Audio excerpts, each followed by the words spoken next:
સુરતમાં પીએમ નરેન્દ્ર મોદી આવવાના હોવાથી પ્રદેશ અધ્યક્ષ સી.આર. પાટીલે મીટિંગ યોજી હતી. ગૃહ રાજ્યમંત્રી તેમજ ધારાસભ્યો મીટિંગમાં જોડાયા હતા. સુરત ખાતે સી.આર. પાટીલની ઓફિસે મીટિંગ યોજાઈ. ડાયમંડ બ્રુસ તેમજ નવીન એરપોર્ટના ઉદ્ઘાટન પ્રસંગે આવનાર પીએમના કાર્યક્રમની તૈયારી અંગે સમીક્ષા કરવા બેઠક યોજાઈ હતી. પ્રધાનમંત્રીના કાર્યક્રમ પૂર્વ પ્રદેશ અધ્યક્ષે પોતાની ઓફિસે તૈયારી અંગે સમીક્ષા બેઠક કરી હતી, જેમાં ગૃહ રાજ્યમંત્રી સહિત ધારાસભ્યો હાજર રહ્યા હતા. સુરતમાં 17 મીએ વડાપ્રધાન નરેન્દ્ર મોદી આવી રહ્યા છે. વડાપ્રધાન ડાયમંડ બ્રુસના લોકાર્પણની સાથે સાથે એરપોર્ટના નવા ટર્મિનલનું પણ લોકાર્પણ કરનાર છે. ત્યારે સુરતથી પ્રથમ તબક્કામાં દિલ્હી, સુરત અને દુબઈની ફ્લાઇટ શરૂ થઈ રહી છે. 2 મહિનાની અંદર સુરત, હોંગકોંગ, સુરતની ફ્લાઇટ શરૂ થવા જઈ રહી છે તેવી જાહેરાત કરતા ભાજપ પ્રમુખ પાટીલે કહ્યું, આ બધી જ બાબતથી સુરતનો ગ્રોથ વધવાનો છે. ભાજપ અધ્યક્ષ સી.આર. પાટીલે બેઠક બાદ પત્રકારો સાથે વાત કરતા જણાવ્યું હતું, જેમાં તેમણે કહ્યું કે પ્રધાનમંત્રીના સુરત આગમનની તૈયારી થઈ રહી છે. સુરત શહેરમાં ડાયમંડ બ્રુસ ડેવલપ થયું છે, જે સહકારી સાહસ છે. પેન્ટાગોન કરતાં પણ મોટી બિલ્ડિંગ સુરતમાં બની છે.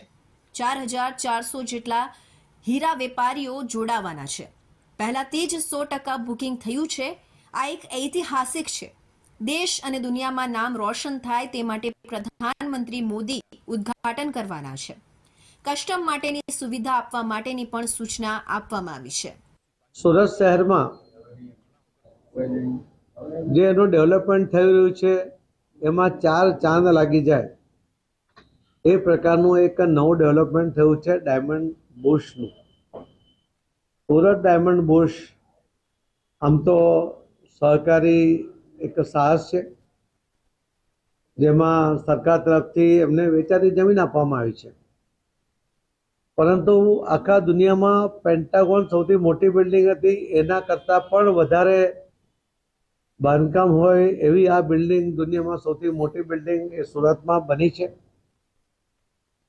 એ બિલ્ડિંગમાં લગભગ 4400 જેટલા ડાયમંડના ઉદ્યોગકારો, વેપારીઓ, ટ્રેડર્સ એ જોડાવાના છે. ગુજરાતમાંથી કેન્દ્ર સરકારની આવક પણ મળશે. ગુજરાતના હિસ્સામાં પણ વધારો થશે અને રોજગારી વધશે. પ્રધાનમંત્રીને આપવામાં આવેલા આમંત્રણ સ્વીકાર્યું છે. છેલ્લા 1 અઠવાડિયાથી સફાઈ ઝુંબેશ શરૂ કરવામાં આવી છે. ડ્રેનેજ લાઇન અને ગલીઓ, શેરીઓ સાફ સફાઈ થાય તે માટે ઝુંબેશ ચાલી રહી છે. સુરત પહેલા ક્રમાંકે આવે તેવા પ્રયાસ કરવામાં આવી રહ્યા છે. આજે માનવ સાંકળ દ્વારા સ્વચ્છતાનો સંદેશ પાઠવવામાં આવ્યો છે, જેમાં 25,000 લોકો જોડાયા હતા. આજે ખૂબ સરસ માનવ સાંકળનો કાર્યક્રમ સફળ રહ્યો છે.